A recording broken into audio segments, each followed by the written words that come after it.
Mr. Brian Delaney. And Brian Delaney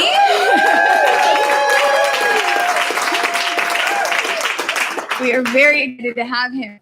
Brian helped found the Calorie Restriction Society International and has been its president for over 20 years. He has published a book on CR with Lisa Walford, The Longevity Diet, as well as numerous articles on life extension. He is the president of Age Reversal Network, formerly Society for the Rescue of Our Elders, a group helping to advance research into very near-term solutions to the problem of aging. And his presentation that he'll be talking about today is the most promising and practical age reversal modality right now. Please welcome Brian Delaney.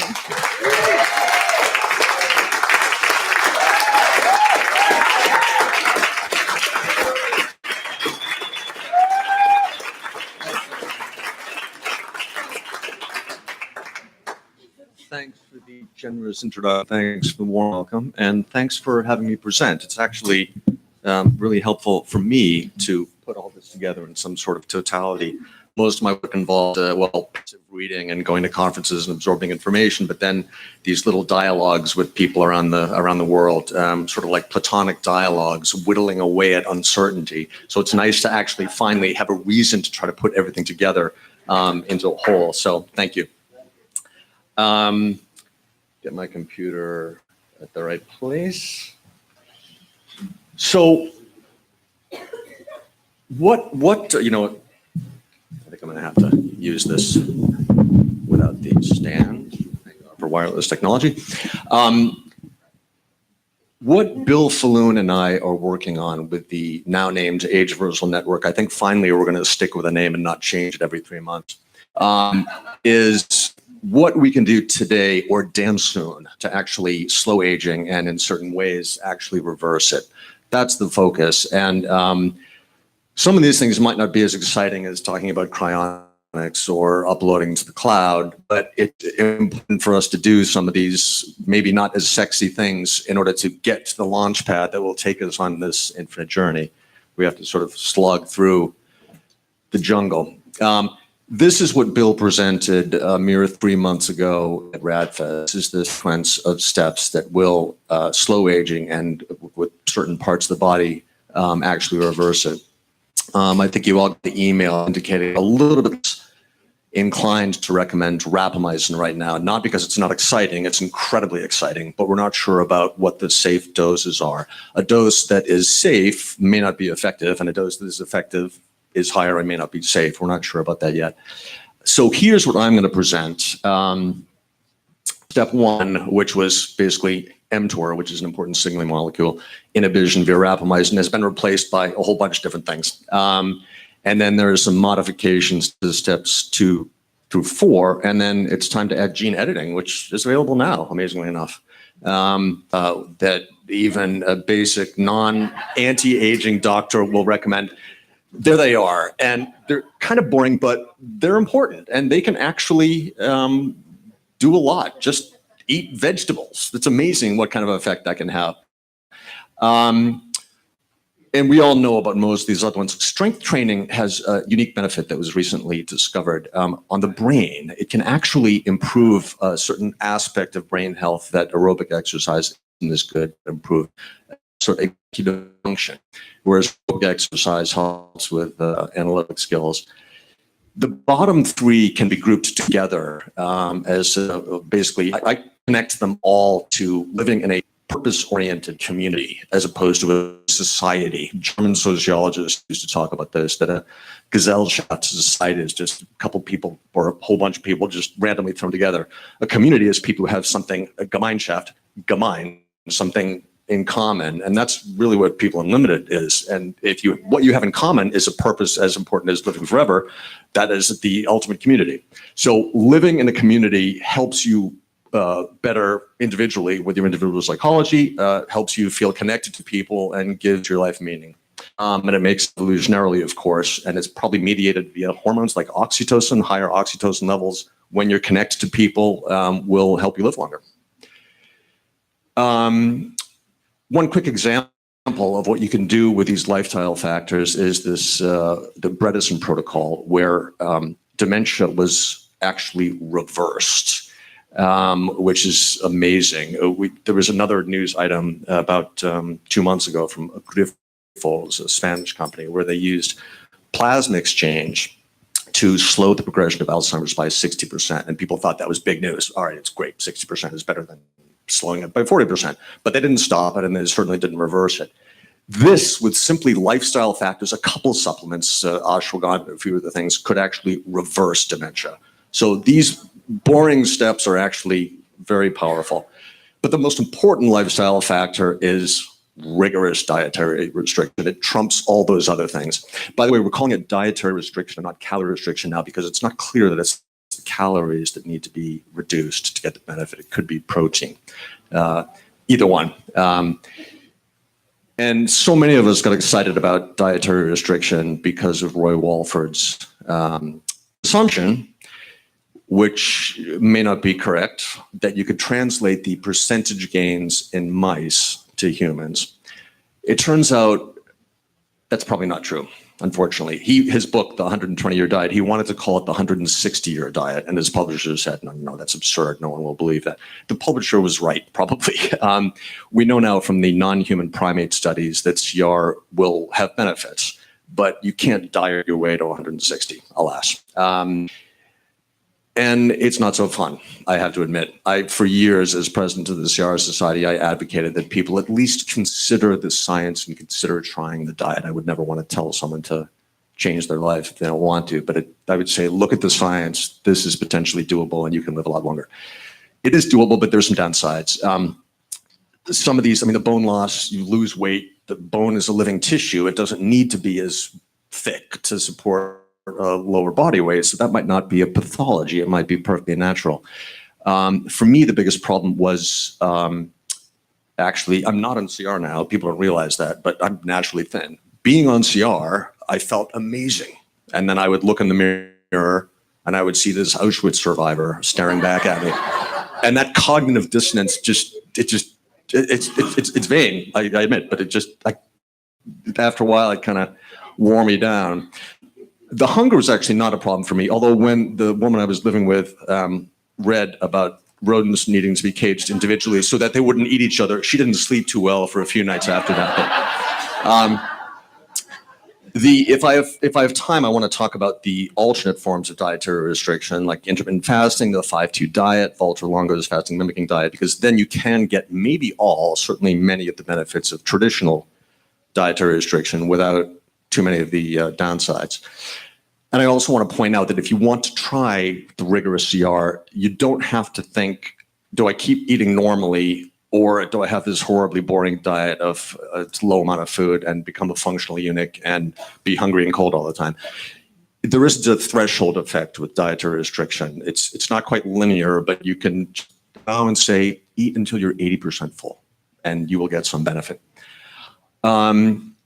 But if you don't want to try diet and you don't feel like exercising, there are shortcuts. And I don't think we have to be moral about this. There are times when I just don't have time to exercise or think about, what kind of broccoli I'm going to eat. And I'd love to be able to pop a pill and get the same benefits. We all know about many of these. I won't have time to talk about the first three, but I'll go into some detail about rapamycin, metformin, and NAD. So rapamycin, there's the obligatory picture of Easter Island where it was discovered in the soil. It was first thought of as an antifungal agent, and then it became developed as an immunosuppressant, and now it's being researched for its anti-cancer purposes and, of course, anti-aging. In 2009, there was a very well-known study showing that it extended lifespan in rodents when given at an age that's the human equivalent of 8. You can't even do that with rigorous dietary restriction, partly because you can't institute rigorous dietary restriction at a late age. At least in rodents, it actually shortens their lifespan. Now, that might not look like a huge extension, but remember, this is like someone 80 living to 90 instead of 83. So it's actually a pretty powerful effect. And then these are some reviews that came out later. 36 trials, lifespan trials, showed lifespan extension of varying degrees. Sometimes with short-lived mice, there'd be a greater extension of lifespan that might be translatable to humans. And there's a curious phenomenon where it seems to be more effective, at least in mice, in the male mice. Sorry, I have to drink coffee. Just went across the international date line from Sydney. Excuse me. So we were talking about moving mountains. mTOR, which is the target of rapamycin. In fact, that's what it stands for, the mechanistic target of rapamycin. It was actually, normally it would be the rapamycin would have been named after the thing that it affects, but it was discovered first. So it's a protein kinase for people who care about the biochemical details. A kinase is something you can tell from the word, it's related to the word kinetics or kineo, the ancient Greek, to move something, and it can indeed move mountains. It is, it basically moves a phosphate group onto proteins and changes their structure and function. And there are tons of downstream effects. It's probably one of the main ways that dietary restriction exerts its effects, by lowering mTOR signaling. And David Sabatini, he's the leading expert in the world on mTOR, he doesn't advocate that people take it because these academics tend to be a little bit conservative, but he thinks it should be investigated as a potent anti-aging mechanism or a target. There are two complexes, mTORC1 and mTORC2. mTORC1 is the one that has been studied the most and the most is known about. When it's high, which is great when you haven't yet reached skeletal maturity, you grow.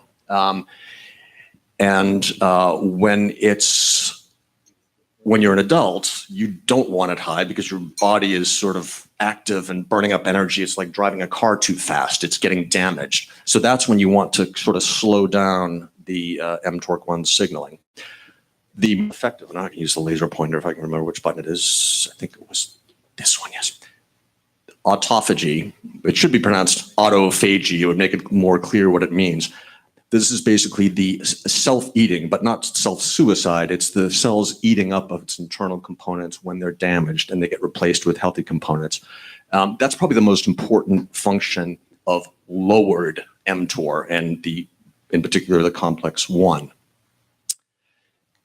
mTOR2 is known about this, but one of the downsides of rapamycin, if you take it for too long without a pulse dosing where you have periodic breaks, is that mTOR2 you do actually want to be elevated. It seems like lowering it is part of what accounts for the people who take rapamycin long term will sometimes become type 2 diabetics.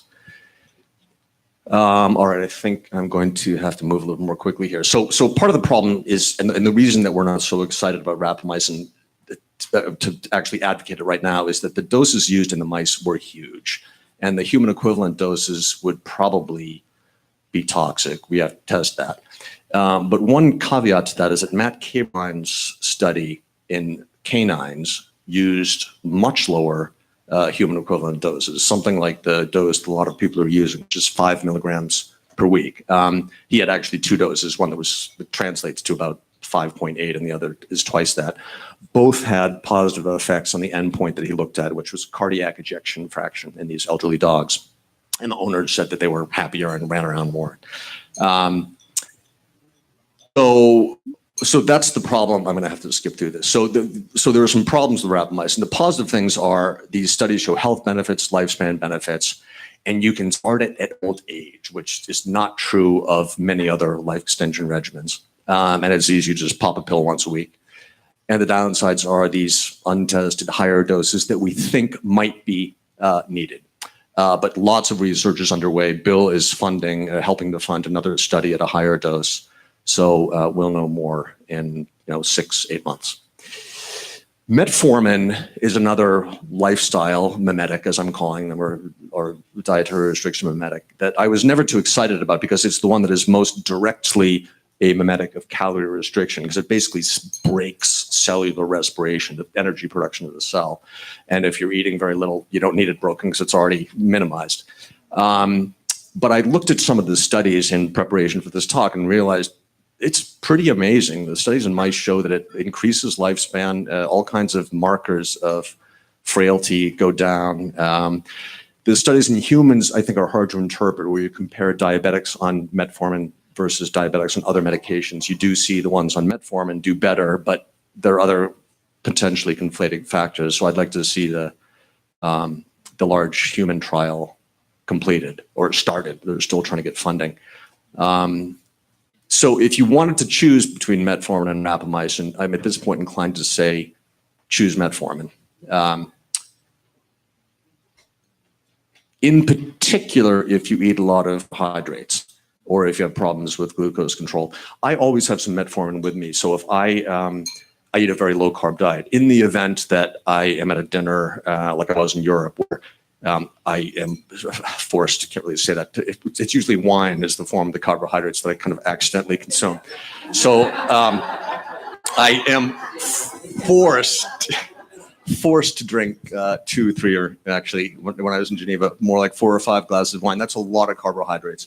So I will pop 500 milligrams of metformin if I can't go out and run around for 20 minutes, which is another way of knocking down postprandial glucose. But I knew, that's why she told me that I should click on this button. Yes, I remembered. I didn't remember not to press one, but I remembered when I did it to press the other button. Yeah. So I really like nuts and vegetables when I'm at home. So really very little carbohydrates. But when I am forced to, your host ordered another bottle of wine, I don't just like, well, I'm not going to drink. That's what I tell myself. All right. NAD is also, now here we're moving into therapies that are on this one in particular is kind of on the border between a lifestyle mimetic and something that isn't. What I mean by being on the border is that everything I've spoken about so far, the metformin and the rapamycin, if you're on an extreme dietary restriction program or you're exercising really well or both, there is no need to take metformin or rapamycin. It would not give you any additional benefit whatsoever. It would be completely pointless, in my view.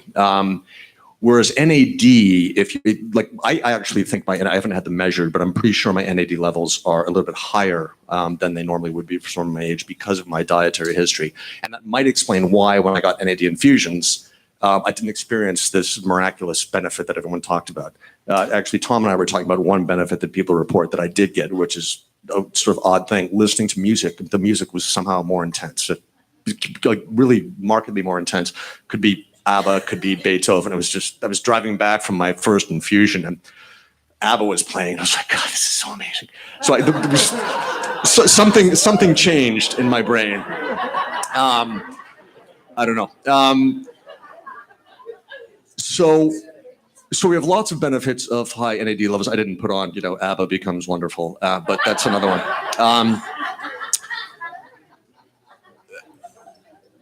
And here's what we see with age.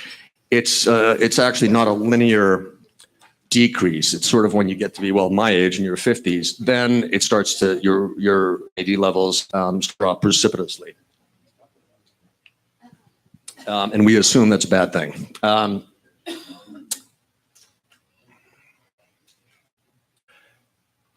Oops, right. It's upside down, so it's going in the wrong direction. And we do have some fun. These are pre-publication, I think, so don't tweet this or something. But basically, there are all kinds of benefits from raising NAD via infusions, and presumably you could raise it via other means and get the same benefits. So this is a little tricky, but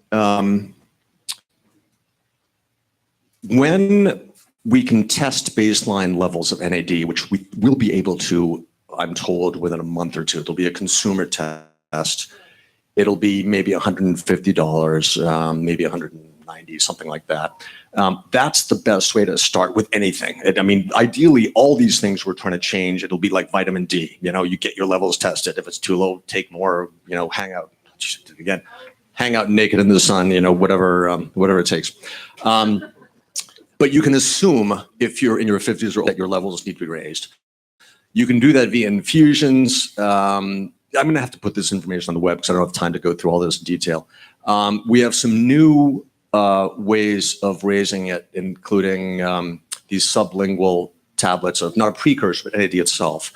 And there's a company that I've spoken with in the UK called Nuchido that is developing a nutraceutical that will raise NAD levels by optimizing the activity of one of the enzymes in the production pathway. So it's not a precursor.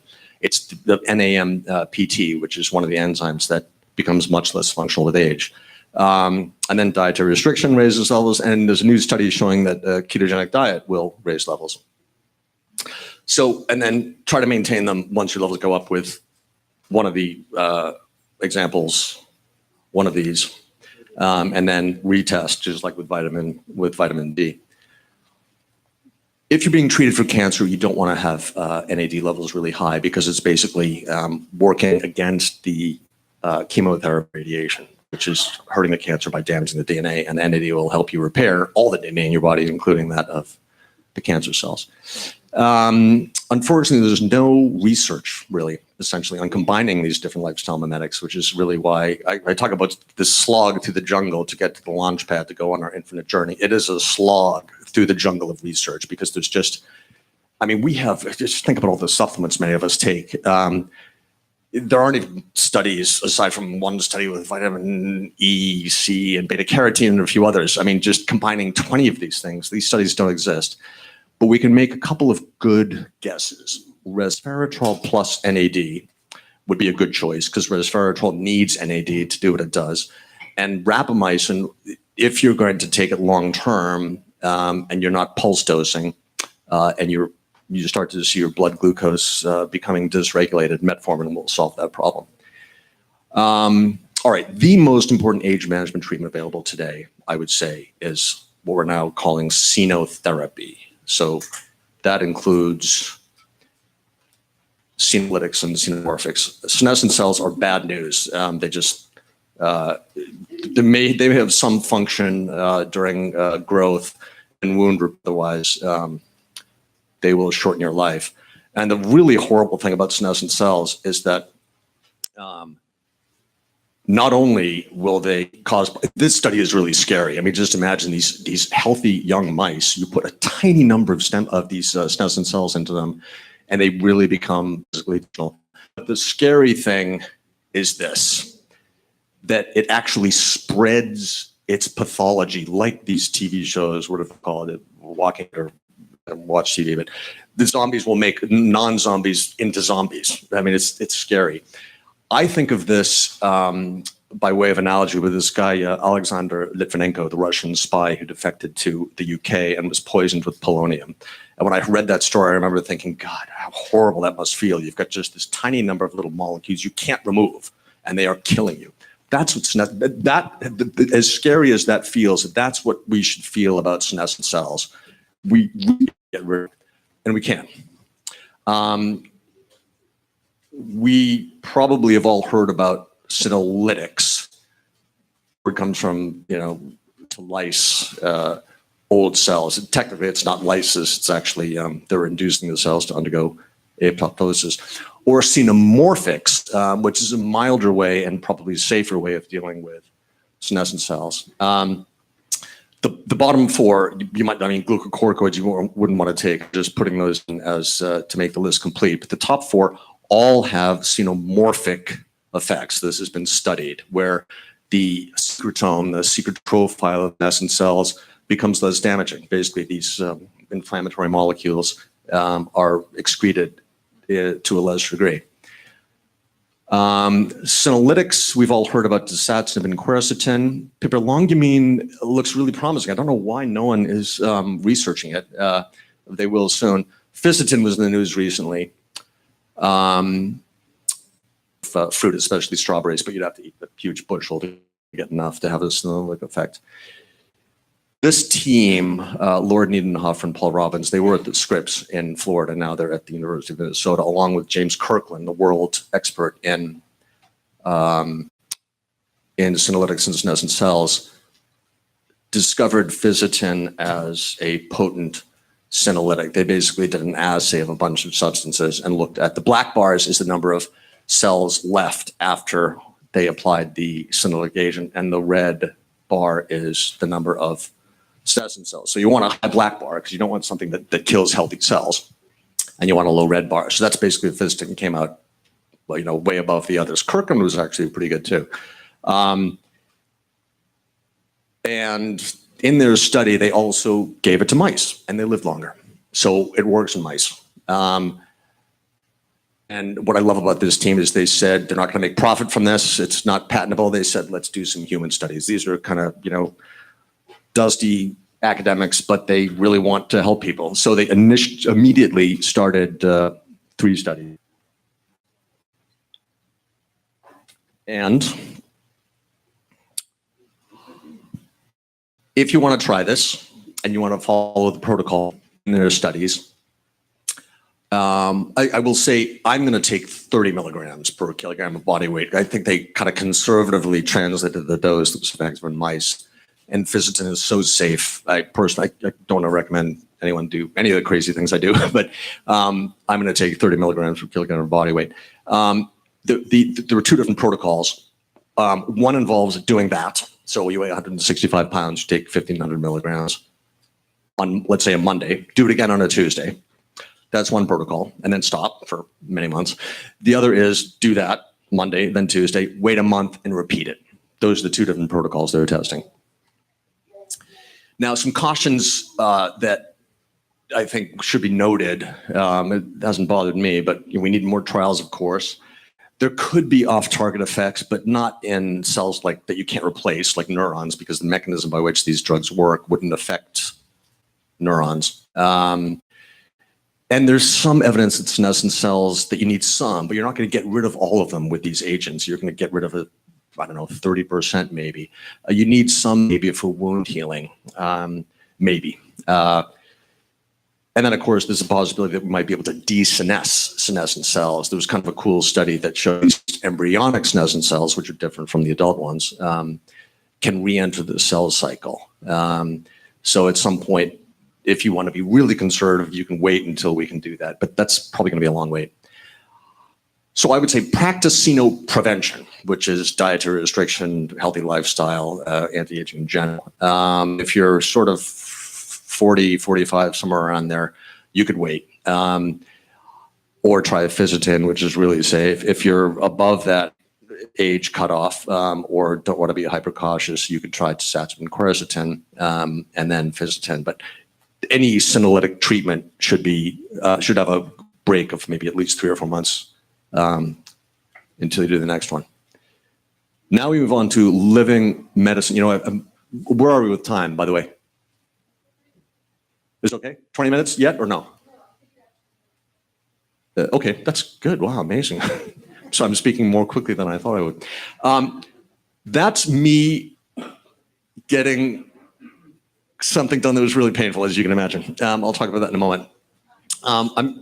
You can use 2 names for this. Basically, living medicine is too broad. New biologics is too narrow. But basically, it's stem cells and plasma and the components thereof. These are the 5 categories of things that one can do under this heading. Stem cells as building blocks, that's sort of the older way of looking at stem cells, but it's still being used, I think, quite productively, where we thought that stem cells would go into the body, find the tissue that needs to be repaired, and somehow replace the damaged cells. But mostly for anti-aging purposes, when people use stem cells, they're using them as general tonics. So the cell will get into the body or the cells and become like little factories that will secrete signals that will help the body get younger. So we don't even want to call them stem cells anymore when used in that way. They're being called medicinal signaling cells. Young plasma, and then exosomes, which are a component of plasma in cells, and then the isolated signaling factors, the exosomes, are from the cells and plasma. There are advantages and disadvantages to these different biologics. With the signaling cells, you've got a little factory in the body that continues to secrete these beneficial factors for a long time before the cells are cleared. When you get all the way to the bottom, the signaling factors themselves are cleared almost instantly. So there's the advantage of the cells, and to some degree the plasma, you don't need as frequent treatment. The disadvantage to the cells and the plasma is you have a much higher risk of immune reaction and pathogens, which you don't have with the individual signaling factors typically. And the exosomes are too small to carry pathogens, aside from maybe prions. Now, I just want to mention before we kind of blow by the building block thinking about stem cells, there is some amazing work. I was at a conference in Australia in June, the World Stem Cell Conference, where I saw a presentation, it's not published yet, on Parkinson's, where if you know someone with Parkinson's, go to clinicaltrials.gov and look up a couple of studies that are being done, where they can implant cells that they're not going to cause cancer because they're not fully pluripotent, which is a problem with embryonic stem cells or induced pluripotent stem cells. They've been differentiated to be the dopaminergic cells that are needed in Parkinson's. And it's amazing work, and it's happening now in humans. And then I was at Mike Chan's clinic. It's called European Wellness, but it's the clinic, his main clinic is in Malaysia, who is doing some really cool work with fetal cell transplantation, but from rabbits, which might seem a little weird, but apparently it makes sense as a choice because rabbits don't have viruses that will cross over to humans. So it's actually in many ways safer than human cells. As far as young plasma goes, I actually am not too excited about that because we just don't have any positive data. And we might think, well, God, these amazing parabiosis experiments where you sow the circulatory system of the young animal with the old show tremendous benefit to the old animal. But we have to remember that's continual exchange. That's like getting an infusion of young plasma every 4 hours and then having your old plasma removed and doing it again for months, which would be a pain and really expensive. That might work really well, but getting some young plasma, once a month, I don't think is worth the cost and the risk. Now, really young plasma, basically age 0 or 9 months if you're Catholic, is I always have to point that out when I'm talking to my Catholic cousins back in Boston. That's different. It seems to be young enough that just occasional infusions of the really young plasma will have benefit. There's lots of evidence in mice, and trials are now starting in Florida and then in Korea, and lots of stuff going on in China. All right, I got to blow by this. Now, exosomes. Exosomes are a particular kind of extracellular vesicle. And they're the focus of research, partly because of their size. They're smaller, and they're just more research has been done. So there's a lot more known about how to use them as treatments. Lots of studies in humans going on with exosomes, some for aging-related diseases and some for cancer and various other things. It's extremely promising. This is the kind of thing. Tom is, I believe, still offering exosomes in San Diego. They carry all kinds of signals. Now, they carry some bad ones, but not the ones you'll get from Tom. I mean, the exosomes, all cells secrete exosomes, pretty much. And cancer cells will secrete exosomes. Cells of someone with Alzheimer's will secrete exosomes. And those can carry signaling molecules that you do not want. But if you get the signaling molecules from, like the ones that Tom is offering from the placenta, it will have positive pro-growth, anti-aging signaling molecules. The regulatory status is sort of weird. They're pretty much unregulated right now, but that will change. And we hope that it's under a section that will make it pretty easy to use them and that they'll be considered minimally manipulated, because this, along with gene therapy, which I'll get to in a moment, and xenotherapy, these are the three things that I would like everyone to try soon, because they really will slow and reverse, in many cases, aging. So where to get them? Chimera Labs, which you can't buy directly from. You have to go to a doctor or a clinic. If you want to go to San Diego, which is a beautiful city, talk to Tom. He can provide them for you. Reneuron is one of the few companies, they're in the UK, that actually has advanced to phase 2 clinical trials. They actually are, of course, because they want to make profit, they do want them to be regulated, because that will help them cut out the competition like Chimera. But they're doing good work. And then finally, so there are the cells, and then the exosomes within the cells and within the plasma, and then the signaling molecules within the exosomes. Ideally, we would know which of the signaling molecules in the exosomes, which are from the plasma and the cells, produce this beneficial effect, and we could just inject those directly.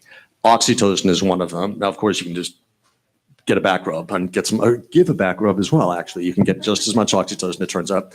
Sex, just hanging out with people you trust. GDF-11, I'm not so sure about because it may be that you don't want to get do anything with a narrow dose window makes me nervous.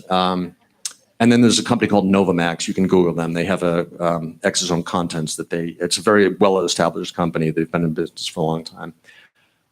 And then there may be some others coming soon. The particular microRNAs, they interfere with DNA transcription into proteins. These are the things that I'm most excited about. They aren't available now, but they will be soon. We know which ones, at least some of the ones that have beneficial effects.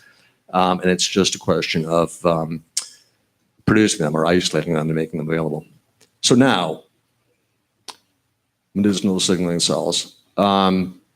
Most of these, like the ones you get from Neil Reardon in Panama, come from the Wharton's jelly part of the umbilical cord. You can get them from placenta or other parts of the umbilical cord, but the Wharton's jelly is easiest to work with. The problem is that the status of the evidence right now is oddly weak. Sorry, I really am jet lagged. I have to finish this coffee so I can stay awake. I flew from Sydney. I had 2 Christmases, which was great. Sort of left, went over the date line and had Christmas again, but didn't sleep so much on the plane. We do have a lot of studies in rodents, which is good.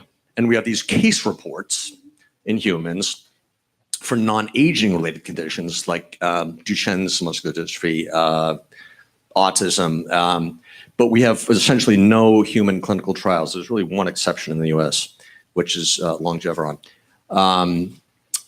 So why aren't the hundreds really, I think, after my travel around the world, thousands of clinics offering stem cells for age-reversal purposes conducting studies? It sort of bothered me. But in talking with these people, I realized that one of the problems is regulations really can make it very difficult. Incredibly difficult, which is why Longeveron is the only company in the United States that's offering these. And then these cells are being offered as part of an attempt to heal someone, and people are individual. So you've got lots of other treatments going on at the same time. Now you could stop those to try to do a trial, but then these people are potentially not being helped. So, and I've spoken with these providers of stem cells and said, well, God, at least can you put the data together, kind of de-identified in a spreadsheet? And, I said, yeah, we could, but I can just tell you what it would say. 50% of the people get significant benefit, 20 get kind of benefit, 30 get no benefit. I can write that up in a spreadsheet, but I just told you. So I have more sympathy now than I used to for these people who aren't doing clinical trials. You can Google this. Sorry, I got to rush through this. Longeveron is a company based in Miami that is the only company in the US doing FDA-approved human clinical trials. They're not using birth-associated tissue-derived stem cells. They're getting it from the bone marrow of young adults, but they have seen positive effects. And they're doing this curious thing that one can do in the Bahamas.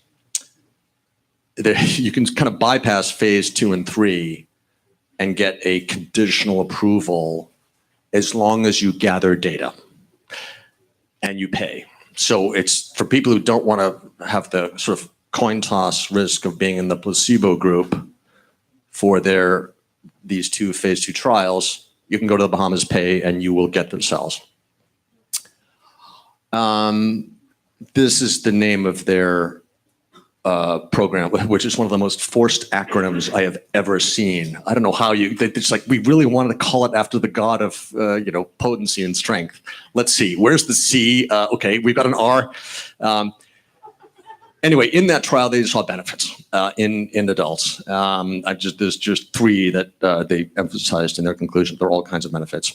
200 million cells actually wasn't as good. And the idea is that they sort of clumped in the capillaries and they didn't get to the tissue that needed the help. Where else can you get stem cells? Everywhere. I mean, it's amazing. And this trip that I've gone on, just you go to someone that on their website, you see a hint of regenerative medicine and they can't advertise. So they, you have to kind of show up and say, by the way, can I get some stem cells from umbilical cord tissue? Say, yeah, we can, all right, and I talked to this guy, Dr. Farshian, who was at RadFest, or his team was, and I had this injection of stem cells. And you can tell. That's actually not the stem cells. That's the lidocaine, which was it really hurt. I was supposed to make the stem cell injection, which I don't have a photo of because my photographer was too disturbed. It was supposed to make the injection of stem cells hurt less, and it didn't. So I was in pain twice. And this thing, I knew that changing so many variables in my health regimen, there really wouldn't be a point in doing a whole bunch of before and after tests. But I did this trail making test. Some of you know, there are two versions. You sort of start with 1, go to 2, 3, 4, 5, and see how fast you do it. And the B is much harder because you go to 1 and then B, then 2. 1, then A, then 2, then B. And there was essentially no difference in my scores. And I had my biomarkers tested. And I mean, 33 and 37, that's within the margin of error. I didn't see any difference. And I talked with some of the people at Dr. Farshin's office, and he said, well, you're not that old, which is nice to hear. And apparently these scores are actually quite good. So maybe my brain is somewhat youthful. It doesn't feel that way. But so maybe he said it couldn't be improved. I said, you're flattering me. Finally, we have gene editing. Liz Parrish will be speaking, so I don't have to talk at all about what she's doing, but it's amazing work. If I could lengthen my telomerase, I certainly would. It's expensive now, of course, the price will come down. And I want to just give one example of another trial, a clinical trial. Some of you may have heard about the APOE gene. It's thought of as the Alzheimer's gene for late onset, sporadic Alzheimer's, not the horrible familial onset, early onset version. It comes in 3 common variants, epsilon 2, epsilon 3, epsilon 4. Epsilon 4 is the bad one. In most ways, of course, the reason that it's still with us is that it must serve some function, and it's will help with vitamin D absorption, which is probably why it's more prevalent in Scandinavia, and help under conditions of famine, which is why it's more prevalent in sub-Saharan Africa. And epsilon 4 carriers, and there are probably about 20 in this room, you might be a little bit smarter than you otherwise would have been. There are some studies that show that epsilon 4 carriers are actually a little bit sharper until they get dementia. So there's this cool study where if anyone here knows someone with Alzheimer's, it's pretty strict inclusion criteria. It's not any kind of dementia. It has to be Alzheimer's, who has 2 copies of the epsilon 4 variant. Consider contacting this group. You can look it up in clinicaltrials.gov, just APOE and gene therapy. It's at Cornell. They're using this viral vector to convert these people partly to epsilon 2, which is the good variant. So if you know someone who's got Alzheimer's, find out what their APOE status is, and you could save their life. Now, we're pretty much out of time, but I just want to say quickly how I reason about this. It's sort of my personal decision tree is first start with, can I do rigorous dietary restriction? I think everyone should start there. And I think the answer for most people who actually try it and know, and I don't mean kind of a little bit, but rigorous dietary restriction. The answer for me now, even though I was on rigorous dietary restriction for a long time, is unfortunately, no, I can't, because starting 6 or 7 years ago, it started to affect my sleep. This happens to some people, not all. I basically have to be pretty much at my set point in order not to take really strong sleep medication, or in order not to be totally sleep deprived. I kind of split the difference. So I'm taking kind of weak medication or strong medication occasionally, and I'm only partly sleep deprived. I've got to make a decision about that. But start there with, can you do dietary restriction? If you can't or don't want to, then I would say consider metformin, 500 milligrams. Start with just 1 in the morning, and make sure your gut can tolerate it. Some people can't handle it. And then maybe add 500 milligrams at dinner. Wait for the rapamycin data to come out, whether or not a higher dose is safe. And consider, one of the things I also do is to try to get something, but this is something I couldn't talk about at all. We can maybe take it in the question and answer session, but these alternate forms of dietary restriction that aren't just the daily restriction, which is sort of a little bit of misery each day.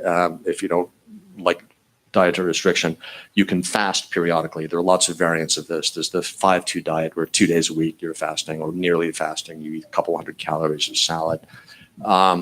what I've been doing is some variant where once a week I'll fast for a day. And then I'm trying, is sort of tough with my travel schedule, but once every 5 or 6 weeks, following a version of Walter Longo's fasting mimicking diet, which is a 5-day period, 5 days in a row. For him, it's actually not really that close to fasting. He calls it a fasting mimicking diet, but it's 1,000 calories the first day, or a little bit more than 700. I think that's not hard enough fasting. So I will eat about 300 calories each day for 5 days in a row. There's a lot of evidence that that will give you benefit that will last. And then as for everything else, keep your NAD levels up, which I do with nicotinamide riboside spaced out over the course of the day. I take a lot when I'm not fasting. When you're fasting, your NAD levels will go up. So you can sort of take a break from NAD restoration therapy and get exosomes if you can afford them. Stem cells probably help. And if you can afford telomerase therapy, which most of us can't, go for it. If someone sponsored me, I'm not trying to think how I can barter with BioViva. Like, what do I have to offer? I couldn't think of anything that's worth $1 million last. Anyway, I think I will stop here.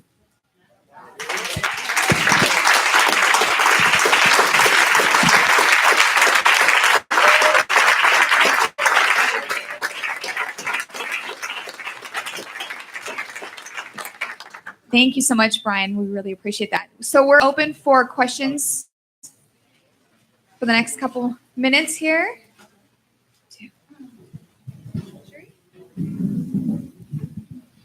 Hi, thanks for your presentation. I'm taking the new product from Life Extension, bioquercetin senolytics activator. Are you familiar with that one? The one that just came out, yeah. Yeah. Just started that. You mentioned taking a break. I was wondering, do I need to take a break with that one? And also, can I take more than just 2 pills weekly? Oh, you may not know that. But. I don't think anyone knows for certain Yeah. because we haven't done enough research. I would say it's mild enough that you don't need to take a break. Right. You might want to anyway. If you're going to do one of these other more powerful senolytic therapies, then you would want to take a break. Maybe a couple weeks before, and then maybe at least 4 or 5 weeks after, I would say, if you want to try dasatinib and quercetin or fisetin. Okay, thank you. And one other quick question. Sure. So are you saying that dietary restriction is 1,400 calories a day? Actually, no, my point was that is not the way to look at it. That Okay. In other words, this sort of decision monumentalism, like do I need to stop eating my normal 2,500 or 3,000 if you exercise a lot and eat less than half of that? Are those the only two choices? No. Okay. 1,400 is a number that is sometimes cited in the press when they want to sensationalize how these people are who eat so little. It's sort of I've done not so much anymore because it's not a hot topic. But when I did these interviews in magazines, like People magazine, they wanted to take photographs of me sitting in front of a plate with a little kind of piece of broccoli, and I said that's not what I eat. And I had this beautiful girlfriend, and we took these photos together. And the photo that was in the picture was me by myself, looking miserable, with the plate of broccoli. So yeah, you can just Roy Walford used to say, the guy who really promoted this, that humans try this diet, just leave the table a little bit hungry. The 80% thing. you Yeah, mentioned, yeah. Thank you. Sure.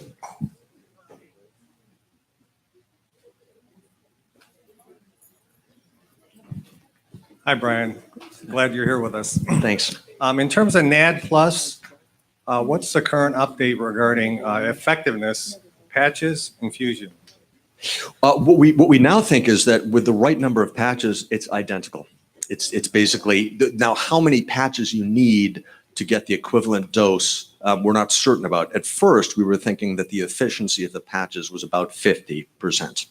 So if you wanted to get 500 milligrams infused, or let's say 400, that would be a good kind of dose for a day, you would need to put on patches with 100 milligrams of NAD in the patches. We now think the efficiency is actually typically better than that. It could be as high as 80%. But we really don't know is the problem. Or rather, we do know that it is variable. It depends on the person and how well they put the patch on how thick their skin is, how much sweat. But I think the absorption will be somewhere, it'll be at least 50%, could be as much as 80%. And given that our target amount is around 400 milligrams, if you're younger, it could be 300. If you've got some aging-related disease, it could be 500. It doesn't really matter how exact it is. I actually haven't tried patches yet, but I think I would probably put on about 600 milligrams of patches and assume I'll be getting about 400 into my body. And then dasatinib, Dasatinib. right? Yeah. So Actually, there are 5,000 pronunciations, but I know what you mean. I know there are physicians on your website now. They're starting to put physicians, and I know Chloe here is in California, I think. So what in the States? What's the most effective way to get that? I think we have some doctors, some local doctors actually, who could prescribe it. It's very expensive. That's part of the problem. Of course, you only need it therapy. But if you go to any age management physician, and our network on the web is still growing. Doctors, turns out, don't read emails too often, but we're going to try to call them and get them to sign up for our network. But they will prescribe it for you. It's very so.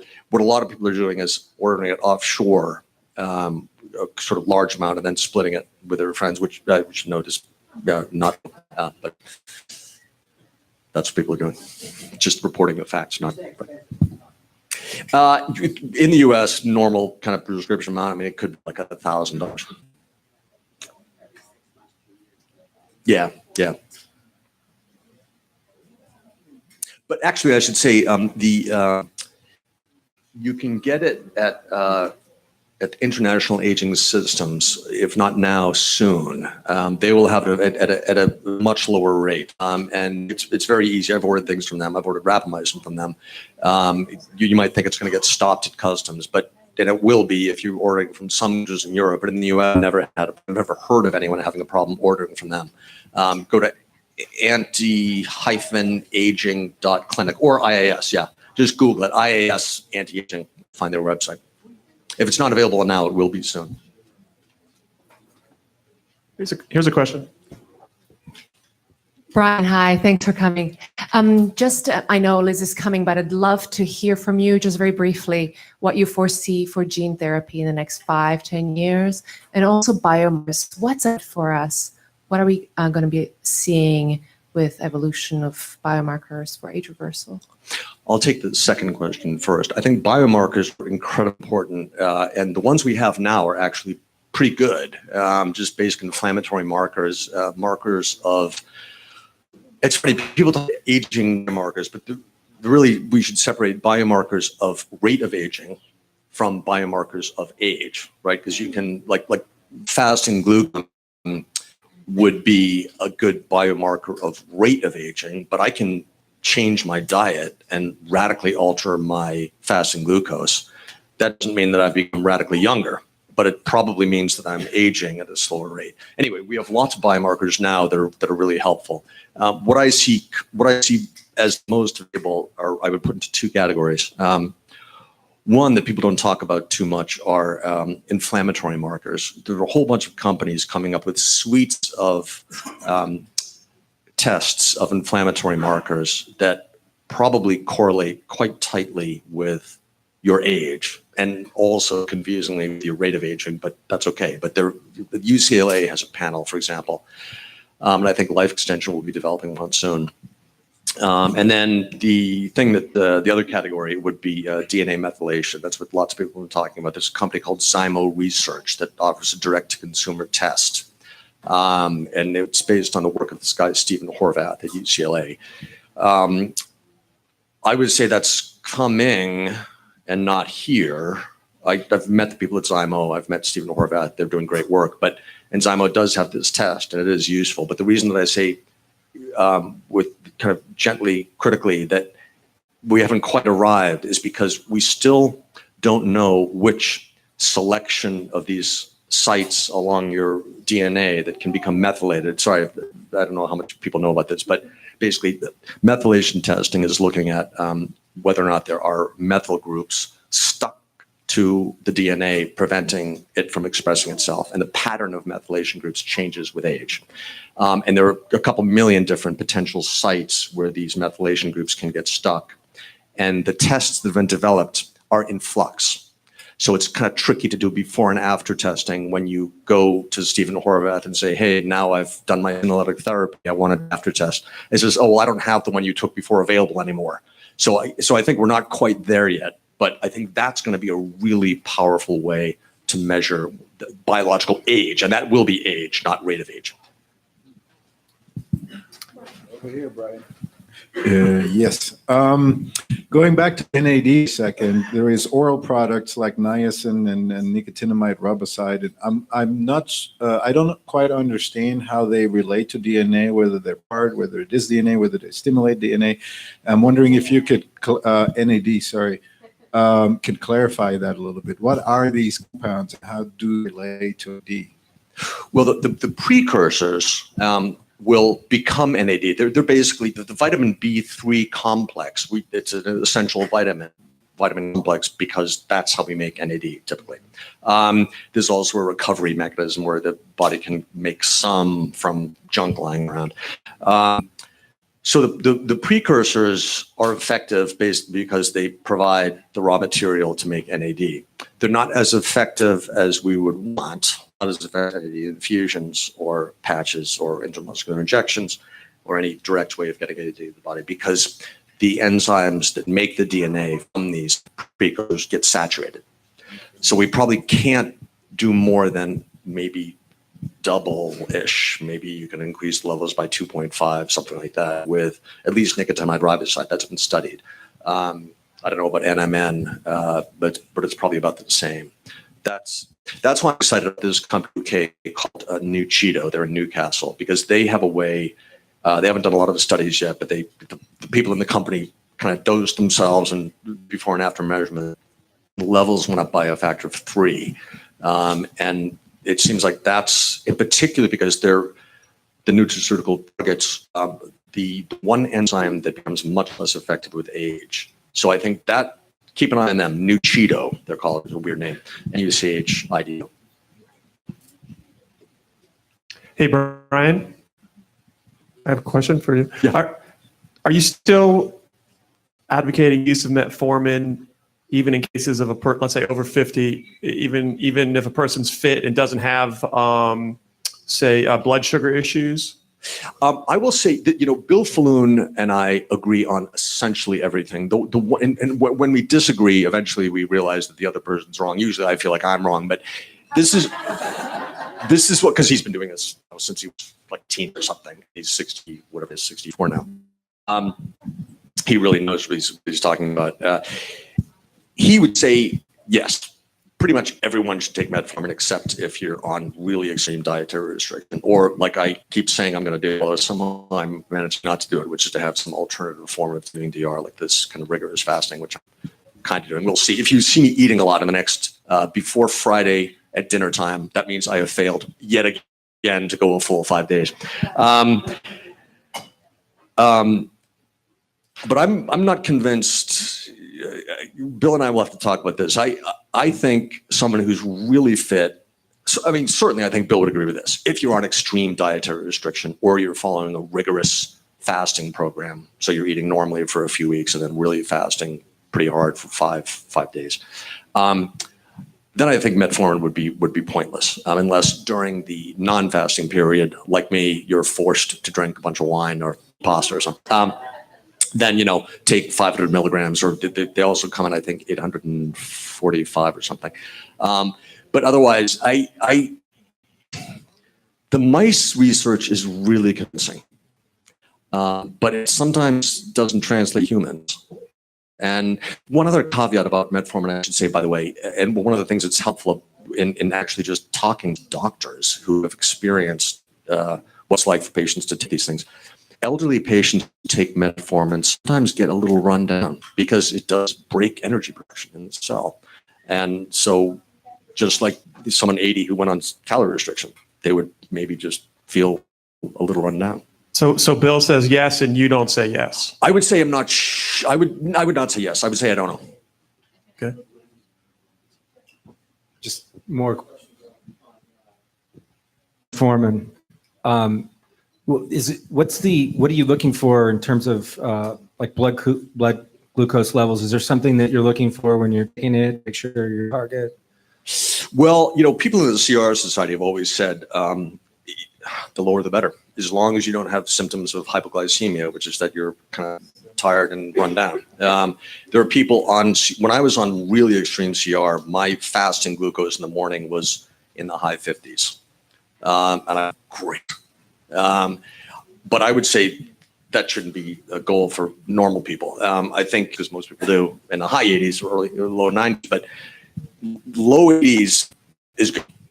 I would say if you wake up and your blood glucose is consistently in the high, a lot of physicians here would kind of want to slug me for saying this because it's not the conservative line, which is that you're only looking for signs of imminent conversion to type 2 diabetes.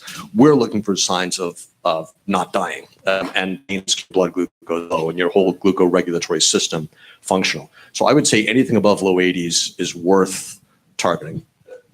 Now, correct me if I'm wrong. Does metformin have impact on B12 or no? Yes, it does. It does. Thank you for reminding me. That's another thing you have to watch out for. You need to take vitamin B12, or you need to have your B12 levels checked. The downs.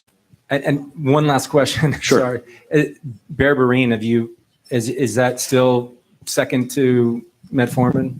I haven't looked into that closely, but I know that the life extension research team looked into that. I don't know the details, but they thought it was probably not as safe as people think.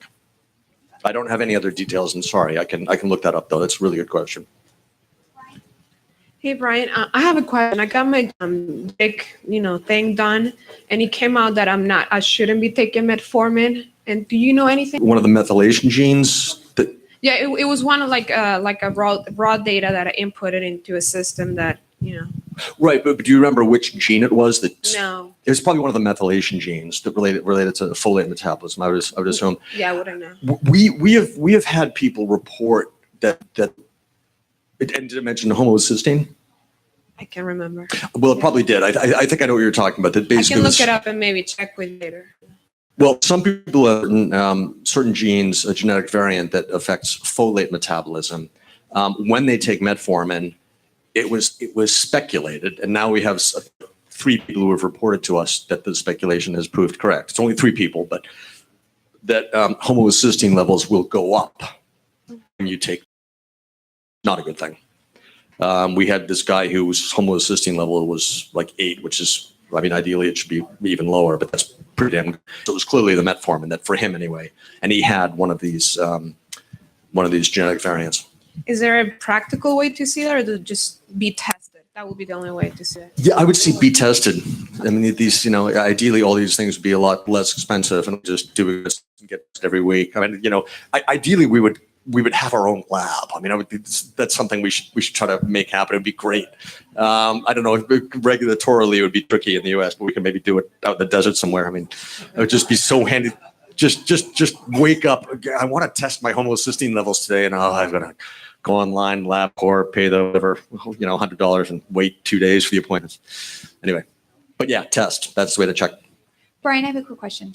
In regards to the mTOR that you were talking about, and you were saying rapamycin was somewhat beneficial from that standpoint, what do you feel about reishi mushroom? Because I know that has a lot of benefactors with mTOR as well. I think it's a great idea. I don't know a lot about it, but there are lots of ways to lower mTOR signaling. And I think with any of them, it's worth trying. And then, you have to test to make sure there isn't a side effect that would involve basically worsened glucose numbers. By the way, I've tried a really high dose of rapamycin for 5 weeks, 10 mils. And I measured my fasting glucose every morning. It did not get worse. So for me, I did not have this well-known side effect, but it could be because I was doing the pulse dosing so that the mTORC2 suppression did not occur, because even though it has long half-life, by day 5 or 6, it was low enough that M2 wasn't affected. And so test, alas.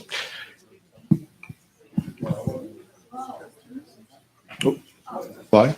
Oh, sorry, Steve, did I jump in? I have to thank you. That this has been the absolute great presentation. Thank you. And about the rodent studies that are so persuasive about metformin. Well, I was just reading the diet those rodents are, and have you looked at that diet? Yeah. Same Corn thing with, sugar, I know.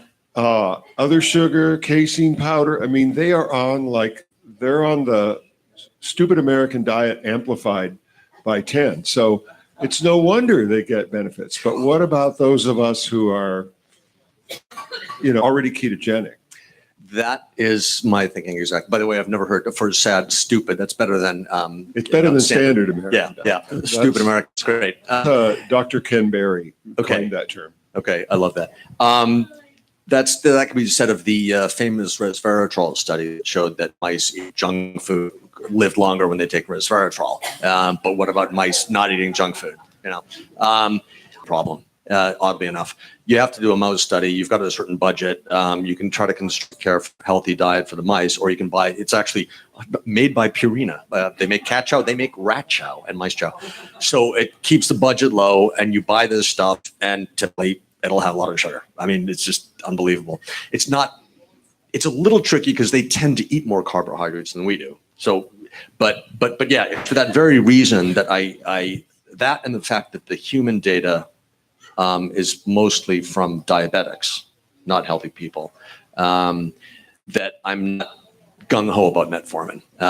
It will lower glucose. So if you're forced to drink a bunch of wine because you're hanging out with Europeans, great. It takes. But beyond that, I think everyone here probably eats really well. And so I don't know if anyone here really needs to. Again, Bill really likes it. He's a smart guy, and I'll have to talk to him about that and figure out why thinks I believe even healthy people eating well should take it.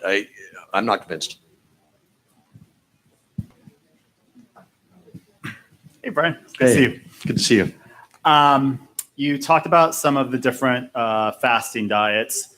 With time restricted, I know you touched on it, but are there other things out about time restricted eating, eating like a 6 to 8 hour window a day and the benefits of that? Great question. That almost has to be a talk that I come back and give separately because it's very complicated. I went to a conference in Los Angeles in November put on by this guy, Walter Longo, written the book Longevity Diet, happens to be the same title as my book, where he's been an advocate of people trying this particular version of near fasting 5 days in a row every 4 weeks. If you want to do it aggressively, every 3 months, if you want to do it kind of more lackadaisically.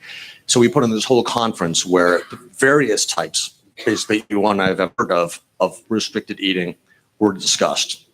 And for me, that particular question, which is a really important one, of having a daily window in which one eats, was taken up by a couple of researchers. And the reason that matters to me is that one of the ways I've been trying to solve my nightmare sleep problems, like most people when they eat a lot late at night, they sleep worse. I'm the reverse. That's the only way I can sleep without medication. I've talked to a lot of people here. I got some great advice from Jim about low-dose naltrexone therapy, which didn't really help my sleep so much, but it's actually helped me in other ways. So thank you. It was a great tip. It reduces microglial inflammation in the brain, so it actually has all kinds of benefits, but it didn't help my sleep problems. So I was interested in this question because I wanted to try the narrow eating window, but I didn't want it to be what probably, according to most of the research, would be better, which is to have it be early, because that's when the body typically will want, above all, protein to get the cycle out of nighttime mode. And then there's a natural cycle during the evening, or the part of the cycle where we go into this repair mode. So we actually have daily variations in mTOR signaling. You can screw it up with a weird diet like mine, stuffing my face before I go to bed. But typically in the evening, mTOR signaling will go down, and then you'll get these repair programs to kick in. So I was kind of wondering, what would happen if I have my narrow eating window be late? Which is also important for social reasons, because if you have a really early one, you can't have dinner with friends. That has not been studied, but it will be studied. What has been studied is in an earlier eating window. These researchers that reported, there were 3 of them, reported on this at the conference at USC, were mainly interested in weight loss. They compared an isocaloric diet, 2 of them. One, just sort of the grazing diet, eating a little bit less, and then the other, eating the same amount, a little bit less, but in a narrow window. And then there was another study that looked at a 5-2 diet, eating a little bit less. Turns out they all have benefits. The narrow eating window, there's one unique benefit to that, which is that you actually enter ketosis towards the end of the day. And ketosis seems to have a lot of benefits, probably not as many as you read about in the blogosphere, but it seems that's partly why I eat a low-fat diet, to be in ketosis pretty much all the time. But one thing that we discussed quite a bit at the conference is the presumed second benefit of the narrow eating window, increased autophagy. Does that kick in? Probably not. That's where you do need to be fasting for at least 2.5 days. And people assume because in mice, they go into this autophagy, this cleaning out of cellular junk, after 12 hours. But their metabolism is so much faster. Turns out it takes way longer than 12 hours for us, probably 2 or 2.5, maybe even 3 days. So that one benefit that a lot of people thought they were getting from the narrow eating window, they're not getting. That's where you really need to fast for at least 2.5 or 3 days, maybe longer, but probably not. And autophagy is really important. That's one of the ways that lowered mTOR signaling has its effects. Okay, I think we have a question over here. Now, what if these mice on these metformin trials have a really good mindset? There you go. And they're connected to a community that has a purpose. Exactly. And it doesn't matter. Now me? Oh, okay. I have some kind of a weird way of eating. Like in the summer, I don't eat carbs at all, maybe 5%. In the winter, when it's not cold, I have to eat carbs all the time. And I don't get fatter, or my functioning is very good. I feel very good with it. So the question is, if I take the metformin, in the summer, in the winter, it will be the same doses. And the other question is, if I am eating the carbs and the metformin comes into my body, do I waste my energy with the metformin, or the energy stays with me? Well, about the first question, I would say you would probably need less metformin when you're not eating a lot of carbs, but that would depend on your fasting glucose levels. You could, like, for example, if you're eating a lot of protein, that can actually raise glucose levels, oddly. Yeah. But as far as energy sticking with you is concerned, metformin, one of the things we don't know about a lot of these things is what a crypto dietary restriction effect. That sometimes you can change your diet or take a supplement and you live longer or feel better. But the only reason that's happening is because you're actually absorbing less energy or eating less. It's a classic problem with a lot of these lifespan studies that wasn't discovered until people realized. It's the one sort of funny example. Mix vitamin C in with rodent chow. It doesn't taste as good. And they eat less. So they live longer because they're eating less. And then these people were thinking about the vitamin C, it's an antioxidant, but that had nothing to do with that. It was just they were eating less. It's sort of like I could come up with a crazy diet that, only eat foods whose tax names that can be rearranged to form ex-girlfriends' names. So I'm sitting there in the kitchen with, Brassica oleus. Okay, Sarah. Okay, I can eat that. And 3 hours later, I haven't eaten that much, and I'm living longer because I'm on dietary restriction. And then I'm going on the blogosphere talking about this amazing diet. What's the mechanism? The metformin could be taking some of the energy during your high carb seed, but it be part of why it's effective. Okay. Thank you. Sure. Okay, we are complete for now. So thank you so much, Brian. Thanks, everyone.